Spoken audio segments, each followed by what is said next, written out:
Hola a todos.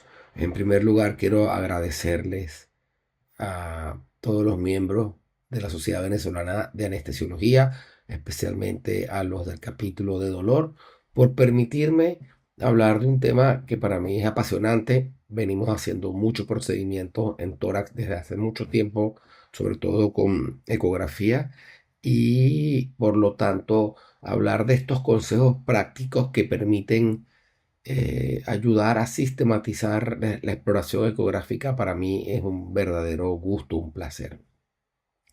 Para esta conferencia no tengo ningún conflicto de interés y nuestra hoja de ruta en esta charla va a ser tocar algunos tips relevantes para la ecosonoanatomía. Eh, si bien yo sé que ya hay, en la conferencia anterior ya hablaron de la anatomía, me gustaría hacer énfasis en algunos puntos muy importantes. Y vamos a sistematizar cómo explorar la columna dorsal y cómo explorar la parte anterior del tórax para los bloqueos más frecuentes. Quiero eh, iniciar, como ya le dije, haciendo reparo de algunos puntos anatómicos que considero importantes. Vean ustedes, por ejemplo, empezando por el plano muscular posterior, que tenemos un gran músculo que es el trapecio, que es el músculo más superficial y es el que nos vamos a conseguir apenas colocamos nuestra sonda aquí en la parte posterior, alrededor de la columna. Profundo al trapecio nos encontramos con los romboideos, el mayor y el menor, sobre todo en la parte media y alta de esta región dorsal. Más profundo de estos dos músculos nos vamos a conseguir a unos verdaderos protagonistas. Desde hace varios años atrás, el bloqueo del erector de la espina ha sido uno de los más frecuentes y más utilizados. Aquí tenemos los serratos posteriores, que son muy chiquitos, a veces es difícil verlo y solo están en la parte superior e inferior de la región torácica. Pero estos que están aquí son los tres músculos que conforman el erector de la espina, el longissimus, el iliocostales y el espinales. Estos tres músculos se llaman erector de la espina y vean ustedes que son distintos a los músculos que están más arriba. Aquí es el mismo erector de la espina, pero aquí está conformado un grupo que está un poquito más medial, todavía no son el erector de la espina, es el esplenio coli y el esplenio capiti. Pero profundo a esto, tenemos a los verdaderos erectores de la espina de la parte más superior del tórax. Y por eso es que ustedes ven que no es lo mismo hacer un bloqueo acá abajo que aquí arriba. Vean ustedes que el erector de la espina, aquí está el semiespinalis coli, junto con el semiespinalis thoracicus y el semiespinalis capitis y este que está aquí, que es el longuísimo. Y ven ustedes que si yo hago un bloqueo del erector de la espina a este nivel, probablemente me llegue hasta aquí. Pero si hago un bloqueo del erector de la espina a nivel de T2 o T1, él tiende, o este anestésico va a tender a ascender y probablemente pueda bloquear parte cervical. Y esa es la razón por la cual el erector de la espina a nivel más bajo funciona distinto a niveles superiores. Cuando quitamos el resto de los músculos, nos conseguimos con los huesos. Y aquí quiero hacer eh, acercarme un poco más a esto que quiero mostrarles. Vean ustedes que las láminas torácicas son bien anchas y bien altas. Prácticamente se continúan una con otra y dejan un pequeño espacio interlaminar que es por donde hacemos el bloqueo peridural. Pero vean ustedes esto bien interesante que está acá, que es las apófisis transversas. A nivel dorsal, estas salen de la lámina y son más bien posteriores. Vean ustedes esto que ustedes ven acá, que es el ligamento costo transverso superior, entre la transversa y la costilla. Pasando por delante de este ligamento costo transverso, entramos al espacio paravertebral. Y si nosotros nos vamos mirando en la vista lateral, profundo acá, vamos a estar en el espacio paravertebral. De modo que pudiésemos nosotros tranquilamente acceder al espacio vertebral haciendo un bloqueo con plano longitudinal, pasando este ligamento o en un plano transverso por debajo de las transversas y ahí llegaríamos al espacio paravertebral. De modo que cuando uno sistematiza en todas estas técnicas, podemos darnos cuenta que existen dos grandes planos transverso, un plano que va a cortar espinosa, lámina y transversa, y si descendemos el traductor, solo vamos a tener espinosas y lámina. Y esto se repite vértebra tras vértebra. Vean ustedes, por ejemplo, que tenemos espinosa, aquí lo que está más pegado a la espinosa es la lámina, y vean ustedes cómo se levanta la transversa. Si yo desciendo el traductor, se pierde la transversa y solo queda espinosa y lámina. Si volvemos a hacer descender, vemos que nuevamente aparecen las transversas y a medida que desciendo se van a aparecer o descender las transversas. Esto se repite consistentemente. Y entonces, conociendo eso, podemos darnos cuenta que yo puedo hacer un bloqueo arriba de la transversa y puedo llegar a hacer un erector de la espina, por ejemplo. Para dolor hacemos inyecciones costo transversas, por ejemplo, a este nivel, pero podemos hacer un bloqueo ESP o un bloqueo paravertebral debajo de la transversa o incluso colocar un bloqueo aquí a nivel de la lámina para un bloqueo retrolaminar que funciona bastante similar a cómo funciona un erector de la espina. El erector de la espina se recuesta sobre las transversas y ese bloqueo estaría entre la transversa y la fascia del erector de la espina. Aquí, por ejemplo, podemos ver cómo vamos a intentar hacer un bloqueo del espacio paravertebral haciendo, avanzando acá el trocar. Aquí estamos viendo la transversa y vemos cómo va bajando la aguja, el trocar.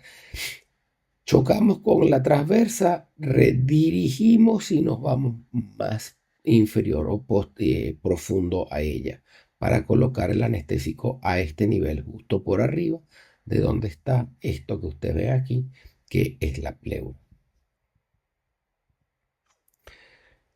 Planos longitudinales, hay 4 planos longitudinales. Ya dijimos que transverso hay 2 planos y longitudinales tenemos 4. El primer plano corta a nivel de las espinosas.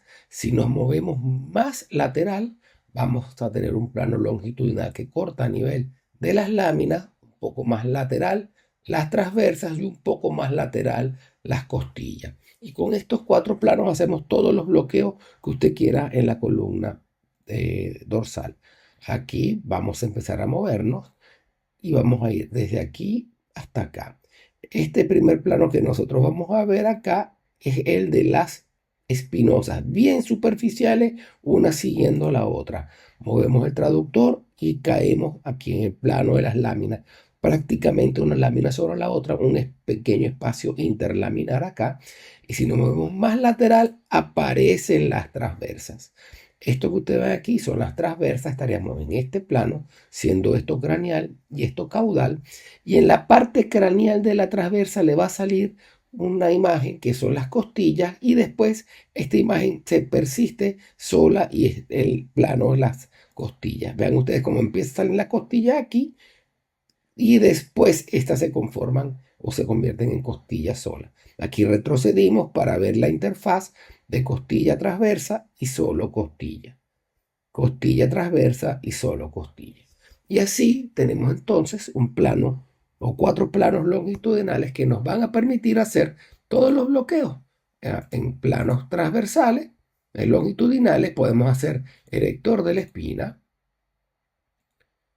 podemos hacer intercostales, paravertebrales,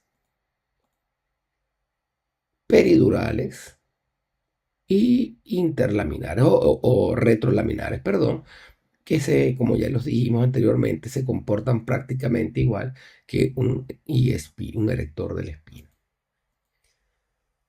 Les quiero mostrar, esta imagen es bien importante porque acá esto es un bloqueo del plano o paravertebral, del espacio paravertebral, con un abordaje sagital o parasagital.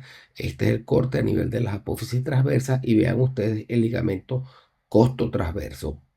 Un profundo ligamento costo transverso, entramos al espacio paravertebral. Pero no olviden este ramo que está aquí, que es la rama dorsal de la arteria intercostal. Y este ramito está acá y es súper peligroso, hay que tenerlo siempre en cuenta porque uno cree que es un espacio libre de vasos y pues no, es un espacio que consistentemente vamos a conseguir ese vasito que está ahí.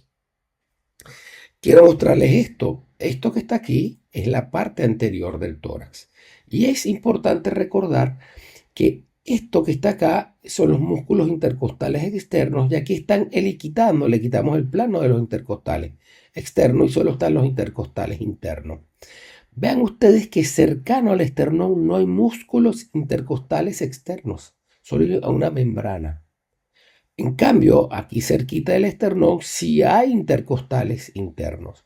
Esto es importante conocerlo porque al hacer el bloqueo de los ramos anteriores nos vamos a tener músculos intercostales internos en esta región, solo externos, solo vamos a tener los intercostales internos. Pero si nosotros nos vamos hacia atrás, muy pegado aquí a la columna, no tenemos intercostales internos, solo tenemos externos. Ya a este nivel donde normalmente uno hace bloqueo intercostal, sí hay los dos grupos musculares. Ahora, si nosotros quitamos el plano de los intercostales internos, vean ustedes que tenemos un plano más profundo que son los íntimos, pero no hay íntimos acá, solo están los transversos del tórax, profundo al intercostal interno. Y esto también se repite en la zona que está muy cerca de la columna, esta zona donde normalmente hacemos los bloqueos intercostales. De modo que a este nivel no hay músculos intercostales íntimos, no los hay. Y esto es importante saberlo, porque muchas referencias o muchos libros nos dicen o nos hacen recordar que para hacer los bloqueos intercostales, estos se consiguen entre los íntimos y los internos. Y esto no es así. Esto a nivel para vertebral, unos 7 u 8 centímetros de la línea media, que es donde uno debe hacer el bloqueo para no agarrar el nervio con su ramo lateral ya que haya emergido. Aquí solo vamos a conseguir músculos intercostales externos e internos. Por lo tanto, es a este nivel donde tenemos que hacer el bloqueo. A veces uno trata de buscarlo aquí adentro y puede más bien perforar la pleura. Y esto es importante, ya lo deben haber visto anteriormente, recordarles que, por ejemplo, para esta región del tórax, no solo hay que bloquear los nervios intercostales, también tenemos parte del plexo braquial con los ramos pectorales medial y lateral, e incluso ramos del plexo cervical que hay que bloquear con los ramos laterales y los ramos anteriores de cada nervio. Acuérdense que el nervio intercosto-braquial es el ramo lateral exclusivo, solo exclusivo de T2. Y entonces, para estos bloqueos faciales de la pared anterior o anterolateral, prácticamente hay 4 grandes bloqueos que son los más comunes: el PEX 1, el PEX 2, el serrato anterior superficial y el serrato anterior profundo. Y yo les quiero mostrar cómo sistematizar y cómo hacer fácilmente estos 4 bloqueos sin muchos movimientos del traductor. Les quiero mostrar otra vez nuevamente algunos aspectos anatómicos importantes. Aquí quitamos el pectoral mayor, solo dejamos el menor. Vean ustedes, tenemos sobre el pectoral menor esto que es el pectoral medial. Aquí tenemos el pectoral lateral y vean ustedes esto que está aquí, que siempre va consistentemente aquí, que este ramo arterial que hay que buscarlo. De modo que aquí tenemos la arteria toracoacromial. A este nivel haríamos el bloqueo PEC 1. Si nos movemos un poco más lateral, haríamos el bloqueo PEC 2 aquí. Y donde aquí agarraríamos el intercosto braquial y los ramos laterales de los nervios intercostales. O incluso pudiésemos agarrar esto, que son los ramos o el nervio torácico largo que viene bajando sobre los serratos. A este plano ya estaríamos en el bloqueo de los serratos superficiales entre el dorsal ancho y los cerratos, y profundo a esto haríamos el bloqueo cerrato profundo. Ahora vean ustedes qué interesante, porque esto, si yo coloco el traductor acá, de forma oblicua, entre el pectoral mayor y el pectoral menor haría el bloqueo PEC 1, pero si yo empiezo a mover el traductor, haría el PEC 2, el cerrato superficial y el cerrato profundo, solo haciendo este movimiento desde la línea media clavicular hasta el quinto o quinto espacio intercostal. Así de sencillo. Podemos contar los niveles tanto por vía posterior, y cuando uno quiere contar los niveles por vía anterior, exactamente hace o sistematiza la técnica de exploración de los 4 bloqueos que ya comentamos anteriormente. Partimos desde la línea media clavicular con parte del traductor sobre la clavícula oblicuo, y ahí vamos a conseguir la primera costilla más abajo, pero si nos movemos más lateral, ahí conseguimos el pectoral mayor sobre el pectoral menor, y ahí podemos hacer el bloqueo PEC 1. Seguimos bajando el PEC 2, y si seguimos bajando hasta el cuarto y quinto espacio intercostal, ya aquí a nivel de la línea axilar media, pudiésemos estar haciendo el bloqueo del cerrato. Así de sencillo. Así que es muy fácil hacer los bloqueos. Y ustedes, de la pared anterior, y más adelante ustedes tienen una charla sobre estos bloqueos. Y por último, los bloqueos aquí de los ramos anteriores, recordar que no tenemos entonces intercostales externos, solo hay intercostales internos. Por superficial tenemos el pectoral mayor y profundo a los transversos. Y este tipo de bloqueo ustedes también lo van a ver muy probablemente en las clases que continúan.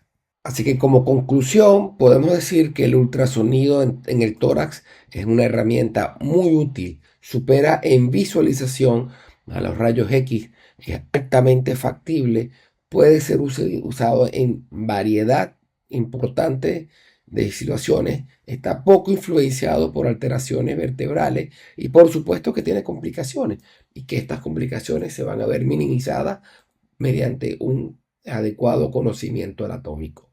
La sistematización de estas técnicas facilita el aprendizaje, y podemos decir claramente que para hacer más fácil este aprendizaje, podemos decir que hay 2 planos transversales y 4 planos longitudinales de aproximación o de visualización de las estructuras alrededor de la columna torácica dorsal. Y que para los bloqueos de la pared anterior del tórax, lo único que necesitamos es imaginarnos una línea oblicua que parta desde la línea medio clavicular y se vaya yendo en forma anterolateral hasta llegar al quinto espacio intercostal alrededor de la línea media axilar o axilar posterior, y con eso vamos a hacer todos los bloqueos de la pared anterior. Así de sencillo. Quiero agradecerles a todos su atención, y desde aquí, desde la región de Coquimbo, donde tenemos el valle del Elqui, el valle del río Elqui, donde tenemos los cielos más limpios del mundo, donde probablemente unos 540 días al año no haya ni una sola nube, y permita ver la Vía Láctea como se está viendo aquí. Incluso la Estación Espacial Internacional se ve a simple vista, y esta imagen tan hermosa, o con esta imagen tan hermosa, espero que podamos muy pronto vernos así tan brillantes, pero en forma presencial, todos juntos, y dándonos un gran abrazo fraterno. Muchísimas gracias.